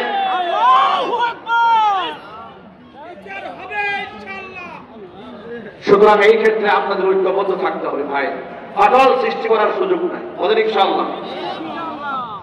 আমরা দেখি আজকে ভাঙনের সুর শোনা যায়, একদল আরেক দলকে কটাক্ষ করে বিভক্তির সুর শোনা যায়। এত খুশি হওয়ার কারণ নাই, বিভক্তির সময় আসে নাই, শত্রু চতুর্দিকে দাঁড়ায় আছে। ঠিক কিনা ভাই? আমাদেরকে ঐক্যবদ্ধ হতে হবে। বলেন ইনশাআল্লাহ। যুবক ভাইয়ের আমার, কিয়ামতের ময়দানে 5টা প্রশ্নের সম্মুখীন হওয়ার আগ পর্যন্ত একজন মানুষ এক কদম হাসরের ময়দান থেকে পা সরাতে পারবে না। নবী করিম সাল্লাল্লাহু আলাইহি ওয়াসাল্লাম বলেছেন, লা তাযালু কদামা ইবনি আদম হাত্তা ইউসআলা আন খামসিন। 5টা প্রশ্নের সম্মুখীন হওয়ার আগ পর্যন্ত আদম সন্তান হাসরের ময়দান থেকে পা সরাতে পারবে না। 1 নম্বর প্রশ্ন, আন উমরিহি ফীমা আফনা, জীবনটা কোন কাজে ব্যয় করেছিলেন, জবাব দাও। 2 নম্বর প্রশ্ন হচ্ছে ওয়ান শাবাবিহি ফীমা আবলা, যৌবনকাল কোন কাজে ব্যয় করেছিলেন, জবাব দাও। 3 নম্বর প্রশ্ন ওয়ান মালিহি মিম্মা কাসাবা, সম্পদ কোন উৎস থেকে উপার্জন করেছিলে। 4 নম্বর প্রশ্ন ওয়া ফীমা আনফাকা, উপার্জিত সম্পদ কোন খাতে ব্যয় করেছিলে, জবাব দাও। 5 নম্বর প্রশ্ন ওয়ামাদা আমিলা ফীমা আলিমা, বান্দারে যতটুকু ইলম হাসিল করেছিলে তদ অনুযায়ী তুমি কতটুকু আমল করেছিলে। 1 নম্বর প্রশ্ন জীবন সম্পর্কে, 2 নম্বর প্রশ্ন আমার যৌবনকাল সম্পর্কে। আমার সামনে যে যুবকেরা আছে আমি আপনাদের কাছে বলতে চাই, এই যৌবনকে আমাদের সারা জীবন গায়ে থাকবে? আরো যদি বলেন, এই যে আমাদের সামনে আমাদের বাবার বয়সে, দাদার বয়সে যে মুরব্বীরা বসে আছে, তারাও কিন্তু এক সময় আমাদের চাইতে শক্তিশালী যুবক ছিলেন, জ্ঞান ছিলেন, তাদের হুঙ্কারে কিন্তু এলাকার মানুষ কেঁপে উঠত। ঠিক কিনা বলেন? তারা আজকে বয়োবৃদ্ধ হয়ে গেছে। সুতরাং যৌবনের এই শক্তি এটা বড় মূল্যবান। যৌবনকালের ইবাদত আল্লাহর কাছে বড় দামি। এই জন্য নবীজি বলেছেন, সাবাতুন ইউযিল্লুহুমুল্লাহু ফি যিল্লিহি ইয়াওমা লা যিল্লা ইল্লা যিল্লুহু, ইমামুন আদিলুন ওয়া শাবুন নাশাআ ফি ইবাদাতিল্লাহ। 7 শ্রেণীর মানুষকে আল্লাহ তাআলা আরশের ছায়া তলে স্থান দিবেন। এর মধ্যে 1 নম্বর হচ্ছে ন্যায়পরায়ণ বাদশাকে আল্লাহ তাআলা আরশের ছায়া তলে স্থান দিবেন। 2 নম্বর হচ্ছে ওই যুবক, যে যুবক তারা যৌবনকাল আল্লাহর দিকে কাটিয়ে দিয়েছে। জোরে জোরে বলেন সুবহানাল্লাহ। ও যুবক ভাইরা আমার, এই সময় জামাতের সাথে মসজিদে গিয়ে নামাজ আদায় করা আমাদের দ্বারা সম্ভব হয়, ঠান্ডা পানিতে ওযু করাটা সম্ভব হয়। একটা সময় আসবে বিছানায় শুয়ে শুয়ে মনে চাবে একটু হাত দিলে নামাজ পড়তে, কিন্তু গায়ের শক্তিতে পোলাবে না। মনে চাবে জামাত দিকে সামিল হতে, কিন্তু শক্তিতে পোলাবে না। ওই সময়টা আসার আগে নিজেকে তৈরি করে নেন। হাদিস শরীফে এসেছে, যৌবনকালে তাহাজ্জুদ করেছে, বৃদ্ধ বয়সে বিছানায় শুয়ে শুয়ে শুধু আফসোস করেছে, আরে যৌবনকালে কত নামাজ পড়েছি, কিন্তু বুড়া হয়ে গেলাম, তাহাজ্জুদের নামাজ আজকে পড়তে পারলাম না। আল্লাহ নবী বলেন, আফসোস শুধু মনে মনে করবে, সারা রাতের তাহাজ্জুদের সওয়াব আল্লাহ পাক বান্দার আমলনামায় দান করে দিবে। সুতরাং আমাদেরকে এখন থেকে প্রস্তুত নিয়ে আল্লাহ দাসত্বে নিজেকে আবদ্ধ করে ফেলতে হবে। আল্লাহ যেন কবুল করে জোর করে আমিন। আর সেই নামাজটা হিয়ালি পড়ার সাথে করলে হবে না ভাই, নামাজ পড়তে হবে যেভাবে সাহাবায়ে কেরাম করেছেন, যেভাবে নবী করিম সাল্লাল্লাহু আলাইহি ওয়াসাল্লাম করেছেন। আব্বাদ ইবনে বিশর রাদিয়াল্লাহু তাআলা জিহাদের ময়দানে নবীজি সাহাবীদের দুইজন সাহাবীকে দায়িত্ব দিলেন সাহাবায়ে কেরামের কাফেলাকে রাতের বেলায় পাহারাদারি করার জন্য। আব্বাদ ইবনে বিশর রাতের প্রথম অংশের দায়িত্ব নিলেন। দাঁড়িয়ে আছেন, রাতের বেলায় মনে মনে ভাবলেন দাঁড়িয়েই যেহেতু আছি, শুধু শুধু সময়টা নষ্ট করে লাভ নাই, অবসর সময়টা নামাজের মধ্যে কাটাইয়া দেই। আব্বাদ ইবনে বিশর নামাজে দাঁড়িয়ে গেলেন, নফল নামাজ। নামাজের মধ্যে সূরা আর রহমান তিলাওয়াত করতেছিলেন। দূর থেকে কাফের মানুষটা অন্য কিছু এটা শনাক্ত করার জন্য দূর থেকে তীর বেড়ে দিয়েছে। একটা তীর এসে হাতের মধ্যে বিদ্ধ হইয়া এক পাশ থেকে বের হয়ে আরেক পাশ থেকে ঢুকে এক পাশ থেকে বের হয়ে গেছে। নামাজ ছাড় দিলেন না। দ্বিতীয় আর একটা তীর এসেছি, এবারও তিনি নামাজ বন্ধ করলেন না। এবার নামাজ একেবারে পুরো মধ্যে শেষ করে সাথী সঙ্গীদেরকে ঘুম থেকে জাগালেন। নবীজি সাল্লাল্লাহু আলাইহি ওয়াসাল্লাম আব্বাদ ইবনে বিশরের রক্তাক্ত অবস্থা দেখে বললেন, আব্বা তোমার এই অবস্থা কেন? হযরত আব্বাদ ইবনে বিশর বলেন, নবীজি নামাজে যখন দাঁড়িয়েছিলাম এমন সময় সূরা আর রহমান তিলাওয়াত করতেছিলাম, এত মজা পাচ্ছিলাম নামাজের মধ্যে। আর রহমান তিলাওয়াত করে এত মজা পাচ্ছিলাম, তীর যখন গায়ের মধ্যে একটা বিদ্ধ হয়েছে টের পাই নাই, আরেকটা তীর আসছে গুরুত্ব দিলাম না। কিন্তু আবার মনে মনে ভাবলাম এই মুহূর্তে নামাজ শেষ করে যদি আমি সাহাবীদেরকে ডাক না দেই, নবীজিকে যদি ডেকে না উঠাই, তাহলে কাফেররা আমার নবীর উপর আক্রমণ করবে, সাহাবায়ে কেরাম আক্রান্ত হয়ে যাবে, নবীজি আক্রান্ত হয়ে যাবে। এই কথা মাথার মধ্যে যদি না আসতো, আল্লাহর কসম করে বলি শহীদ হয়ে গেলেও নামাজ ছেড়ে দিতাম না। নামাজ খুশু খুজুর সাথে নামাজ আদায় করব ইনশাআল্লাহ।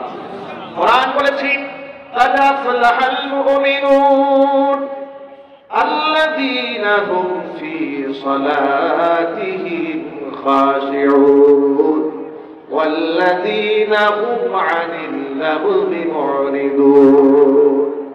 সফল কেমন সমস্ত মুমিন যারা একাত্ম চিত্তে রবের সামনে দাঁড়িয়ে নামাজ আদায় করে, যে নামাজটা আব্বাদ ইবনে বিশর মতো হয়ে যায়।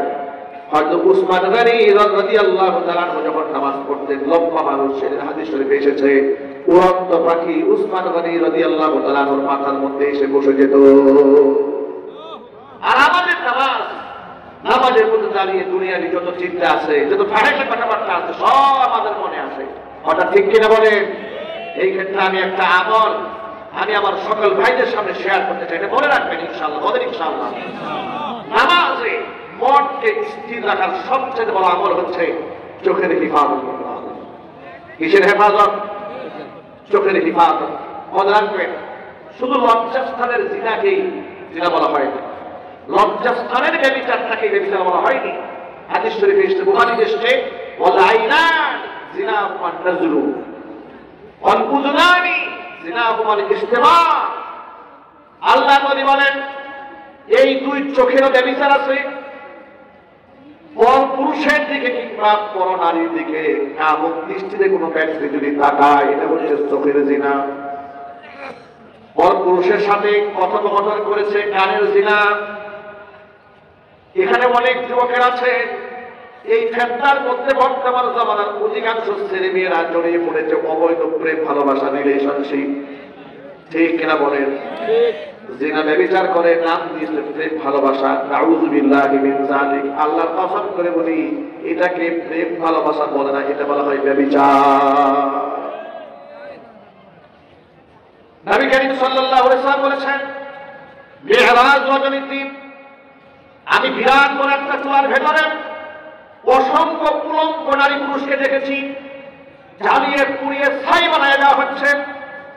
আগুনটা এতটা ভয়াবহ ছিল, যখন নিচ থেকে আগুন করে উঠে গ্লাসগুলা মানুষগুলা একেবারে বলকাতে উপরে চলে যায়, আমার নিচে চলে আসে, আবার উপরে যায়, আমার নিচে আসে। আমি জিবরাইল আমিনকে জিজ্ঞেস করলাম, জিবরাইল এরা কারা?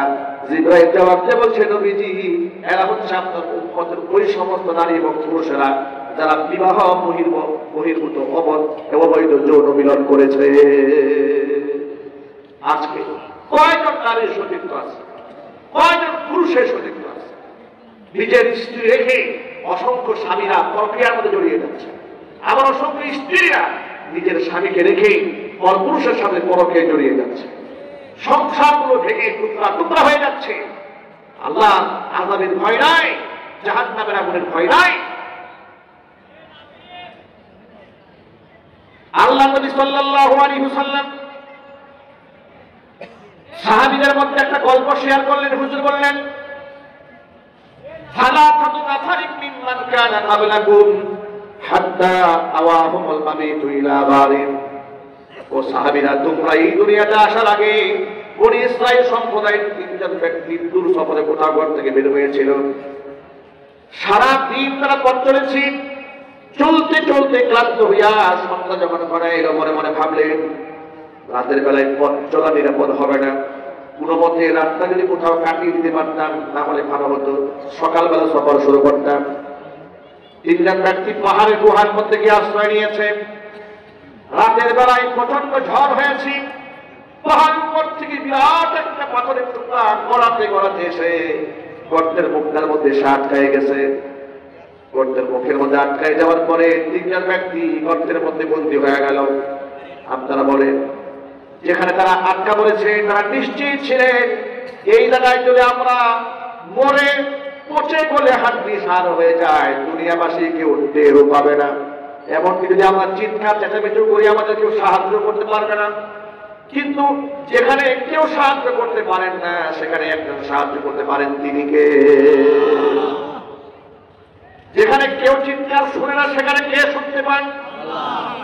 তিনজন ব্যক্তি ঈমানদার ছিলেন, মনে মনে ভাবলেন আজকে আমরা আমাদের কাছে জীবনের শ্রেষ্ঠ ইবাদতের বিনিময়ে সাহায্য প্রার্থনা করব, নিশ্চয় আমাদের মনিব আমাদের দিকে মুখ ফিরাই নেবেন না। প্রথম ব্যক্তি আল্লাহর কাছে হাত তুলছেন, আমিন, আমার ঘরে বৃদ্ধা মা আছে, বৃদ্ধ বাবা আছে, আমার মা বাবার মুখে খাবার তুলে না দেওয়া পর্যন্ত আমি সন্তানদের মুখে খাবার দিই না। এটাই ছিল আমার দৈনন্দিন রুটিন। একদিন রাতের বেলায় বাড়ি ফিরে গিয়ে দেখি আমার বৃদ্ধা মা ঘুমায় পড়েছে, বাবা ঘুমিয়ে পড়েছি, সন্তানেরা তখনও জেগে আছে, ক্ষুধার যন্ত্রণা তারা ছটফট ছটফট করছিল। তারা বলল, আব্বা যান, সব সময় দাদা দাদির মুখে আগে খাবার তুলে দেন, অন্তত পক্ষে আজকে আমাদের আগে খাবার দিন। তারা যেহেতু ঘুমায় গেছে, কিন্তু আমি নাফরমান না। বাবা মার শিওরে খাবার নিয়ে সারা রাত দাঁড়িয়ে থাকলাম, সন্তানদের মুখে আমি খাবার তুলে দেই নাই। সকালবেলা বাবা মার ঘুম ভাঙার পরে বাবা মার মুখে আমি আগে খাবার তুলে দিয়েছি, এরপরে সন্তানদের খাবার দিয়েছি। রব্বুল আলামিন, আমি যে আমার বাপ্পাকে এত বড় প্রাধান্যের তালিকার মধ্যে রেখেছি, এরা যদি একমাত্র তোমার খুশির জন্য করে থাকি, মেহেরবানি করে আজকের বিপদ থেকে আল্লাহ তুমি আমাদেরকে উদ্ধার করে না। নবীজি সাল্লাল্লাহু আলাইহি ওয়াসাল্লাম বললেন, বান্দা দোয়া করতে দেরি হয়েছে, আল্লাহ পাক কবুল করে দেরি করেন নাই। সাথে সাথে বিরাট আকৃতির পাথরটাকে কিঞ্চিত পরিমাণ আল্লাহ পাক দূরে সরিয়ে দিলেন। সুবহানাল্লাহ। আল্লাহর রাসূল নাই, আরো জোরে বলতে হবে, কিঞ্চিত পরিমাণ দূরে সরিয়ে নেওয়া হলো। এরপরে দ্বিতীয় ব্যক্তি আল্লাহর কাছে হাত তুলেছে, রব্বুল আলামিন, আমার এক সুন্দরী চাচাতো বোন ছিল, আমি তার প্রেমাসক্ত ছিলাম, বহুবার তাকে কুপ্রস্তাব দিয়েছি, রাজি হয় নাই। এলাকার মধ্যে দুর্ভিক্ষ দেখা দিল, আমার সেই বোনটি আমার কাছে সাহায্যের জন্য হাত বাড়ালো। আমি তখন বললাম, অবশ্যই সাহায্য করব, কন্ডিশন আছে। যে প্রস্তাবে রাজি হও নাই, ওই প্রস্তাবে রাজি হয়ে গেলে 100 স্বর্ণ মুদ্রা দেব। বোনটি নিজের পরিবারের সদস্যদের মানুষের জীবন বাঁচাবার জন্য আমার কুপ্রস্তাবে রাজি হয়ে গেল। 100 স্বর্ণ মুদ্রা দিয়ে দিলাম। নির্ধারিত সময়ে যখন আমি তার কাছে মিলিত হতে গেছি, আমার বোনকে আমাকে জানতে বলছে, ভাই আল্লাহকে ভয় করো। সুবহানাল্লাহ। যুবকেরা কান করে শোনেন, আমার বোনেরা কান করে শুনুন। এই মেয়েটি বলছে, ইত্তাকিল্লাহ, ভাই আল্লাহকে ভয় করো। যখনই আমাকে বলল আল্লাহকে ভয় করো, রব্বুল আলামিন, পৃথিবীর কেউ দেখে না দৃশ্য একমাত্র তুমি দেখেছ, তোমার ভয়ে আমি সেখান থেকে সাথে সাথে বের হয়ে আসলাম। যদি একমাত্র তোমার ভয়ে ওই দিন আমি অপকর্ম থেকে বের হয়ে আসতে পারি। আল্লাহ তোমার কাছে সাহায্য প্রার্থনা করছি, মেহেরবানি করে আজকের বিপদ থেকে তুমি আমাদেরকে উদ্ধার করে নাও। নবীজি বললেন, বান্দা দোয়া করতে দেরি হয়েছে, আল্লাহ পাক দোয়া কবুল করতে দেরি করলেন না, সাথে সাথে বিরাট আকৃতির পাথরটাকে কিঞ্চিত পরিমাণ দূরে সরিয়ে নিলেন। যতটুকু সরেছে এখনো বের হওয়া সম্ভব নয়, তবে হ্যাঁ এতটুকু ফাঁকা হয়েছে, এখন আলো বাতাস ঢুকতে শুরু করেছে, অক্সিজেন পাস করছে। তারা আশান্বিত হলেন, নিশ্চয়ই আমাদের রব আমাদেরকে এখানে না খাইয়ে মারবেন না। বাকি আছে কয়জন? একজন বাকি আছে। আল্লাহকে ডেকে বলছিলাম, বলবেন আমার বাড়িতে 3 বছরের কাজ করেছেন, সকলকে পারিশ্রমিক দিয়ে বিদায় করেছি, একজন ব্যক্তি পারিশ্রমিক না নিয়ে চলে গেল। তাকে বহু খোঁজাখুঁজি করার পরে আমি তাকে পেলাম না। গরিবের টাকা নিয়ে আমি বড় পেরেশান হয়ে গেলাম। সেই টাকা আমি কেমনে কি করব? ওই টাকা দিয়ে ব্যক্তির নামে ছাগল কিনেছি, বাচ্চা হয়েছে, গাভী কিনেছি, বাচ্চা হয়েছে, উট কিনেছি। লম্বা সময় অতিক্রান্ত হওয়ার পর লোকটা একদিন আমার বাড়িতে এসে বলল, ভাইজান আপনার কাছে আমার কিছু পাওনা টাকা ছিল, টাকাগুলো দিয়ে যান। আমি তখন তাকে বললাম যে মরুভূমির দিকে তাকাও, যতগুলো ভেড়া বকরি দুম্বা উট দেখা যায় সব তোমার কামাই করা নিয়ে যাও। লোকটাও আমার বিশ্ব আমাকে বললো, আপনি কি আমার সাথে ঠাট্টা মস্কার করেন নাকি? আমি পাবো সামান্য কয়েকটা টাকা, আর আপনি এতগুলো উট দেখাই দিচ্ছেন। আল্লাহর বান্দা বলছে, আমি তখন বান্দাকে বললাম, এগুলো তোমার টাকা দিয়ে তোমার নামে তিল তিল করে বলেছি, একটা আমার নয়, সবগুলাই তোমার নিয়ে যাও, সব নিয়ে গেল। আল্লাহ জানেন আমি যদি একমাত্র তোমার খুশির জন্য কাজটা করে থাকি, যেই বিপদ আজকে আমি করেছি, আয় আল্লাহ মেহেরবানি আজকে বিপদ থেকে আমাদেরকে উদ্ধার করে নাও। নবীজি বলেন, দোয়া কবুল করতে দেরি হয়েছে, আল্লাহ পাক দোয়া কবুল করতে দেরি করলেন না, সাথে সাথে বিরাট আকৃতির পাথরটাকে গর্তের মুখ থেকে সরাই দিয়ে 3 জন ব্যক্তির জন্য মুক্তির রাস্তা আল্লাহ খুলে দিয়েছে। সেই আল্লাহ এখনো আছে না নাই? আরো যদি বলেন ভাই। সুতরাং বিপদে আপদে পড়লে সাহায্য চাবো কার কাছে? আল্লাহর কাছে। যুবকেরা নিজের যৌবনের হেফাজত করার দরকার আছে না নাই? হাদিস শরীফে এসেছে, আমল নামা মিজানের পাল্লায় যখন দেওয়া হবে, খুলুকে হাসান, উত্তম চরিত্রটা পাল্লায় দেওয়ার সাথে সাথে মিজানের পাল্লা আল্লাহ ভারী বানায় দেবে। এটা অনেক দামি সম্পদ, অনেক দামি নিয়ামত। ছেলে বিবাহ করাবার সময়, মেয়ে বিবাহ দেওয়ার সময় ধার্মিকতার গুণটাকে সর্বাগ্রে প্রাধান্য দেবেন। ছেলে কত টাকা ইনকাম করে তা দেখার আগে খোঁজখবর নেবেন ছেলে নামাজ পড়ে কিনা, ঠিক কিনা বলেন? কখনো এই চিন্তা করবেন না ছেলে শিল্পপতি কিনা, কোটিপতি কিনা, দেখবেন না। শিল্পপতি মেয়ের জামাইতে আপনি করবেন না। আপনার মেয়েকে বিছানায় রেখে এসে আমোদ ফুর্তি করার জন্য কক্সবাজার অন্য মেয়ে কিনে চলে যাবে, ওটা ঠিক কিনা চলে বলেন? ওই শিল্পপতি দিয়া আপনার মেয়ের কপালে সুখ আসবে না। যদি আপনার মেয়ের হাজবেন্ডের নামাজি হয়, চিন্তার হয়, আল্লাহওয়ালা হয়, প্রকৃত সুখ তার ফ্যামিলির মধ্যে আল্লাহ তৈরি করে দেবেন। সুতরাং আসুন আমার ধার্মিকতার গুণকে প্রাধান্য দিয়ে আল্লাহ যেন কবুল করেন। জোরে করে আমি অনুরূপভাবে আমি যুবক ভাইদেরকে বলছি, বিবাহ করার সময় দিনদারিতাকে সবার আগে প্রাধান্য দেবেন।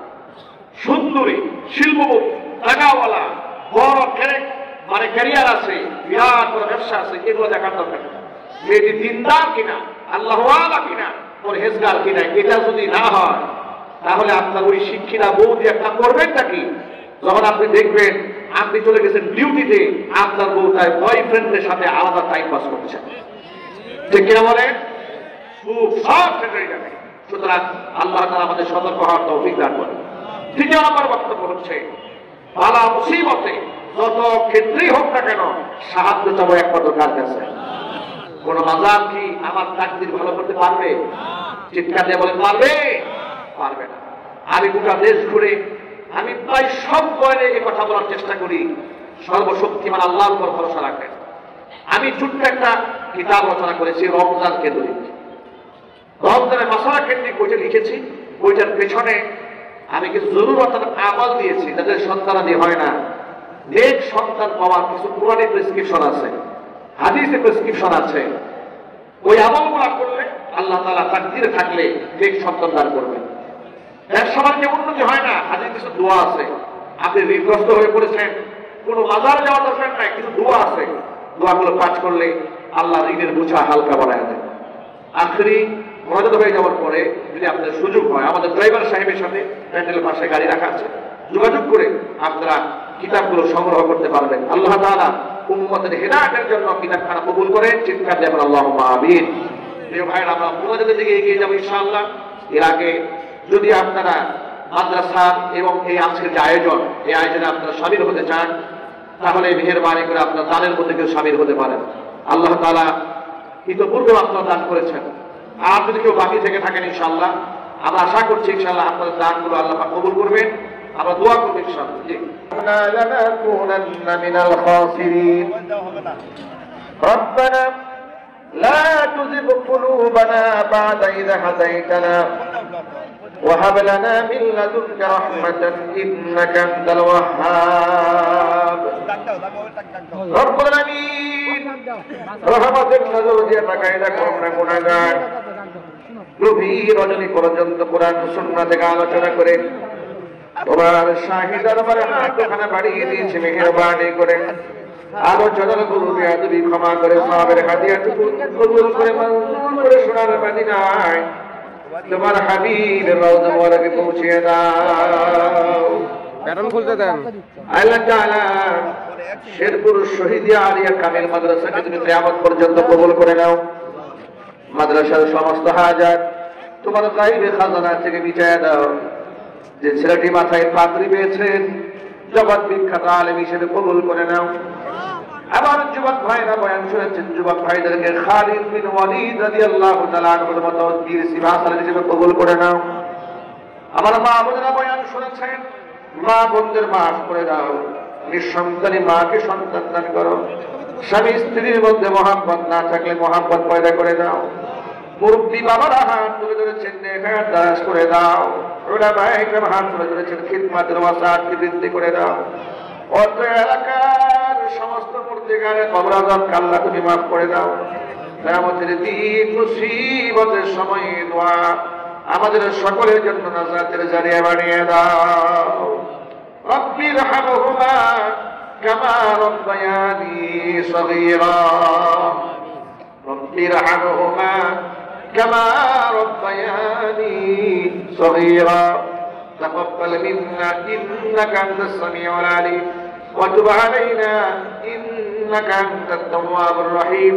سبحان ربك رب العزة عما يصفون وسلام على المرسلين والحمد لله رب العالمين. واجعل آخر كلمتنا عند الموت لا إله إلا الله محمد رسول الله. السلام عليكم.